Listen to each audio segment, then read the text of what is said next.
नहीं सीसा एक बिरफुल चढ़ी महिषा। तपस्वी ने कहा हे राजन, ऐसे ही हो, पर एक बात कठिन है, उसे भी सुन लो। हे पृथ्वी के स्वामी, केवल ब्रह्मांड कुलों के छोड़कर ब्रह्मन कुलों को छोड़कर काल में तुम्हारा चरणों पर सिर नवाएगा। तपबल विप्र सदा वीरियारा तिन्हीं के कोप न को रखवारा। जो पर विप्रन्न बस करो नरेशा। तो कहू बस बुद्धि विष्णु महेशा। तप के बल से ब्रह्मन सदा बलवान रहते हैं। उनके क्रोध से रक्षा करने वाला कोई नहीं है। हे नरपति, यदि तुमने ब्राह्मणों को वश में कर लिया तो ब्रह्मा विष्णु महेश भी तुम्हारे अधीन हो जाएंगे। चलना ब्रह्मकुल सन बिरवाबरी आई, सत्य कहू देव भुजा उठाई। विप्र श्राप बिनु सुन महिपाला, तोरे नाम नहीं कहूँ काला। ब्राह्मण कुल से जोर जबरदस्ती नहीं चल सकती। मैं दोनों भुजा उठाकर सत्य कहता हूँ। हे राजन सुनो, ब्राह्मणों का शाप बिना तुम्हारा नाश किसी काल में नहीं होगा। हर सेऊ रहु वचन सुनी तासु, नाथ न हो मेरे अब नासु। तब प्रसद प्रभु कृपा निधाना, मैं कहूँ सर्व काल कल्याणा। राजा ने उसका वचन सुनकर बड़े प्रसन्न हुआ और कहने लगा, हे स्वामी, मेरा नाश अब नहीं होगा। हे कृपा निधान प्रभु, आपकी कृपा से मेरा सब समय कल्याण होगा। ए मस्तु कही कपट मुनि बोला, कुटिल बहोरी मिलाब हमार भुलब निज कहूँ न ता हम ही ना खोरी। एव मस्तु ऐसे ही हो कहकर वह कुटिल कपटी मुनि फिर बोला, किंतु तुम मेरे मिलने तथा अपने राह भूल जाने की बात किसी से कहना नहीं। यदि कह दोगे तो हमारा दोष नहीं। ताते मैं तो ही बरजाऊ राजा, कहे हाथ कहे कथा तब परम अकाजा। छठे श्रवण यह प्रत कहानी, नाच तुम्हारा सत्य मुँह मानी। राजन, मैं तुमको इसलिए क्या मना करता हूँ कि इसे प्रसंगों को कहने से तुम्हारी बड़ी हानि होगी। छठे कान में यह बात पड़ते ही तुम्हारा नाश हो जाएगा। मेरा यह वचन सत्य जानना, या प्रगटे अथवा निर्जुज सरापा। नाश तोर सुनी भानु प्रतापा, अन्य उपाय नितिन तब नाही। जो हरिहर कुप ही मन माही। ये प्रताप भानु सुनो, इस बातों को प्रकट करने से अथवा ब्राह्मणों को शाप से तुम्हारा नाश होगा। और मैं किसी उपाय से, चाहे ब्रह्मा और शंकर भी मैं भी मन में क्रोध करे, तुम्हारा मृत्यु नहीं होगी। सत्यनाथ पद गृह नृपभाषा, द्विज गुरु को कहू को राखा रखे गुरु जो कोप विधाता। गुरु विरोध नहीं कोई जग राता। राजन ने मुनि के चरण पकड़ कर, हे स्वामी, सत्य है, ब्राह्मण और गुरु की क्रोध से कहिए कौन रक्षा कर सकता है। यदि ब्राह्मण भी क्रोध करे तो गुरु बचा लेता है, पर गुरु से विरोध करने पर जगत में कोई बचाने वाला नहीं है। जो ना चलब हम कही तुम्हारे, तो ही नाश नहीं सोच हमारे। ऐसी डर द्रपत मन मोरा, प्रभु मही देवी सरापति घोरा। यदि मैं आपकी कथन के अनुसार नहीं चलूंगा तो भले ही मेरा नाश हो जाए, मुझसे इसकी चिंता नहीं है। मेरा मन तो है प्रभु, केवल एक ही डर से डरा हुआ है कि ब्राह्मणों का शाप बड़ा भयानक होता है। कोई विप्र बस कवन विधि कहू कृपा करी सोई। तुम्ही तजी दीन दयाला, निजी हित न दो कोई। वो ब्राह्मण किसी प्रकार से वश में हो सकते हैं, कृपा करके विवाह भी बताइए। यदि दीन दयालु आपको छोड़कर और किसी को मैं अपनी हितो नहीं देखता।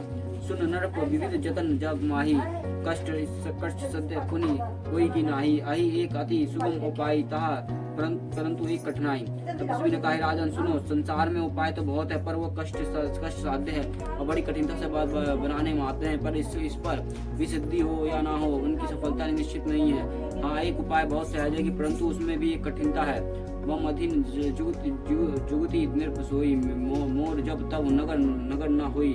अजु लोग अरु जब ते भयो, कहू के ग्रह ग्रम न गयु। हे राजन, वह युक्ति तो मेरे हाथ है, पर मेरा जाना तुम्हारे नगर में नहीं सकता। जब से पैदा हुआ हूँ तब से आज तक भी किसी के घर अथवा गाँव नहीं गया। जो ना जाऊ तो हुई आकाजू, बना भाई असमंजस आजू। सुनी महिष बोले मृतवानी, नाथ निगम असी नितिन बखानी। परंतु यदि नहीं जाता हूँ तो तुम्हारे काम बिगड़ता है। आज यह बड़ा असमंजस आ पड़ा है। यह सुनकर राजा कोमल वाणी से बोला, हे नाथ, वेदों में ऐसी नीति कही है कि बड़े स्नेही लग्नि पर ग्राही, गिरी निजी सिन्नी सदा तृणी धराई। जल्दी अगध मूल बोली बहु फेनु संता धरनी धरत सिर रेणु। बड़े लोग छोटे पर स्नेह करते ही हैं और पर्वत पर सिरों पर सदा तरण और घास की धारण किए रहते हैं। अगाध समुद्र अपने मस्तक पर फेनों की धारण करते हैं और धरती पर अपने सिर पर सदा धूलों के धारण किए रहते हैं। अस कही गए नरेश पद पद स्वामी हो कृपाल वही मोही लगी दुख सही प्रभु सज्जन दीन दयाल। ऐसा कहकर राजन ने मुनि को चरण पकड़ लिया और कहा है स्वामी कृपा कीजिए आप सुनते हैं। दीन दयालु ने कहा हे प्रभु मेरे लिए इतना कष्ट सही है। जनी निरपा अपना अधीना बोला तपस कपट पर बीना सत्य कहू भूपति सुनी तो हुई जगत निहान दुर्लभ कछु मोही। राजा को अपने अधीन जानकर कपट में प्रवीण तपस्वी बोला है राजन सुनो मैं तुमसे सत्य कहता हूँ जगत में कुछ भी है मुझे मुझे मुझे मुझे कुछ भी दुर्लभ नहीं है। अब इस काज में मैं करही तोरा मन तन वचन भगत तो ते मोरा जो जुगति तप मंत्र प्रभाव फलई तभी जब करी दुराऊ। मैं तुम्हारे काम अवश्य करूँगा क्योंकि तुम मन और वाणी शरीर से मेरे भक्त हो। पर योग युक्ति और तप का मंत्र प्रभाव तभी फूल फली भांति भूत होता है जब वह छिपकर किया जाता है। जो नरेश मैं करूँ रसोई तुम्हें परसो मोही जन न कोई। अन्न सो जोई भोजन कराई सोई तब आयुष अनुसराई। हे नरपति मैं यदि रसोई बिन बनाऊं और तुम उसे मुझे कोई जानने ना पाए तो उसका अन्न को जो खाएगा सो तुम्हारा आज्ञाकारी बन जाएगा। पुनि तिन्हा ग्रह जोई तब बस हुई भूप सुनो जोई। जय उपाय रचो निरपहु संबत भरी संकल्प करो। यही नहीं उन भोजन करने वाले के घर में जो भी भोजन करेगा हे राजन सुनो वह तुम्हारा अधीन हो जाएगा। जाकर यही उपाय करो और वर्ष भर भोजन करने का संकल्प कर लेना भोजन कराने का संकल्प कर लेना। नित दुज सात सत ब्रहो सहित परिवारा। मैं तुम्हारे संकल्प लगी दिनी करीब जेवनार। नित नए 1 लाख ब्राह्मणों को कुटुंब सहित निमंत्रण करो। मैं तुम्हारे संकल्प के काल में अर्थात 1 वर्ष के 1 प्रतिदिन भोजन बना दिया करूंगा। यही विधि भूप कष्ट अति थोरे वही सकल विप्र बस तोरे। करी विप्र होम मक सेवा तही प्रसंग सधी बस देवा। हे राजन इस प्रकार बहुत ही थोड़े परिश्रम सब ब्राह्मण तुम्हारे वश में हो जाएंगे और ब्राह्मण अवनिरक सेवा पूजन करेंगे तो उस प्रसंग के देश सभी देवता भी सहज में ही वश में हो जाएंगे। और एक तो ही कहू लखाऊ मैं यही बस बेस न अब काऊ तुम्हारे उपरोहित कहू राय हरि नरम मैं करी निज माय। मैं एक पहचान तुमको बता देता हूँ कि मैं किस रूप में कभी नहीं आऊंगा। हे राजन मैं अपने माया से तुम्हारी पुरोहित के घर हर लाऊंगा। तप बलते ही कर अपू समाना रखू हई वर्ष परवाना। मैं धरी पशु बेश सुनु राजा सब विधि तोर सब रब काजा। तप के बल से उसे अपने समान बनाकर 1 वर्ष तक यहाँ रखूंगा। और यह राजन सुनो मैं उसका रूप बनकर सबके प्रकार से तुम्हारा काम सिद्ध करूंगा। निसी बहुत सैन कब कीजिए मोही तो ही भूप भेंट दिन कीजिए। मैं तपबल तो ही तुरग समेता पहुँचे सेवते ही निकेता। है राजन तुम रात बहुत बीत गई अब सो जाओ। आज से 3रा दिन मुझसे तुम्हारी भेंट होगी। तप के बल से मैं घोड़ से तुमको सोते ही मैं घर पहुंचा दूंगा। मैं आओ सोई वेशुधारी पहुँचना ही तब मोही। जब एकांत बोली तब कथा सुनी तो ही वाह मैं वही पुरोहित का वेश धारण करके आऊंगा। जब एकांत में तुमको बुलाकर सब कथा सुनाऊंगा तब तुम मुझे पहचान लेना। सैन किन्हीं नृप आयासु मानी असंजय बैठी छल ज्ञानी। स्मृति भूप निद्र आदि आई सो कमी सेवा सोच अधिकारी। राजन ने आज्ञा मानकर सैन किया और वह कपट ज्ञानी आसन पर बजा बैठा। राजा थका था उसे खूब गहरी नींद आ गई पर वह कपटी सो कैसे सोता उसे तो बहुत ही चिंता हो रही थी।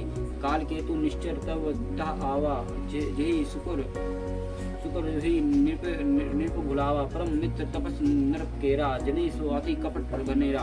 वह काल केतु राक्षस आया और जिसने सुअर बनकर राजा को भटकाया था। वह तपस्वी राजा का बड़ा मित्र था और खूब छल प्रपंच जानता था। दही के साथ सुत अरु 10 भाई खल अति अजय देव दुखदाई। प्रथम माही खूब समर सब मारे सब भी संत सुर दुखी दुखारे। उसके 100 पुत्र और 10 भाई थे जो बड़े ही दुष्ट किसी से न जीते जाने वाले और देवताओं को दुखी देने वाले थे। ब्राह्मण और संतों को देवताओं को दुखी देखकर राजा ने उन सबको पहले युद्ध में मार डाला था। ते कल पछिले मयूर संभारा तपस नर्प मिली मंत्र विचारा। यही रूपाई छय छई सोई रचना ही उपाऊ भवी बस न जने कछुराओ। उस दुष्ट ने पिछले वेर याद करके तपस्वी राजा से मिलकर सलाह विचार कर एक षड्यंत्र किया और जिस प्रकार का शत्रु का नाश हो वही उपाय रचा और बस राजा प्रताप भानु कुछ भी न समझ सका। विपुल तेजसी अकेले अभी लागू करी गिनी न ताहू अजी अजहु दैत दुख रवि सही सिर अविशेषित राहु। तेजस्वी शत्रु अकेला भी हो तो उसे छोटा नहीं समझना चाहिए। जिसका सिर मात्र बचा था वह राहु आज तक सूर्य चंद्रमा को दुख देता है। तपस नर पुनिज सखी निहारी हर्ष लिव उठी बहु सुकारी मित्री कब कही सब कथा सुनाई। जतुधन बोले सुख पाई। तपस्वी राजा अपने मित्र को दुख देख प्रसन्न हो उठकर बोला उठकर मिला और सुखी हुआ और उसने मित्र को सब कथा कही और सुनाने के बाद तब राक्षस आनंदित होकर बोला अब सभे रूपी स्नेह निरेशा जो तुमने किना मोर मेरा उपदेशा परिहारी सोच रहू तुम्हें सोई बिनु औसत बिहादी विधि कोई। राजन सुनो जब तुमने मेरा कहना मानकर अनुसार इतना काम कर लिया है तो मैंने शत्रु को काबू में कर ही लिया समझो। तो अब चिंता त्याग से रहो और सुविधा अवजातन ने भी नहीं दाव के रोग दूर कर दिया है।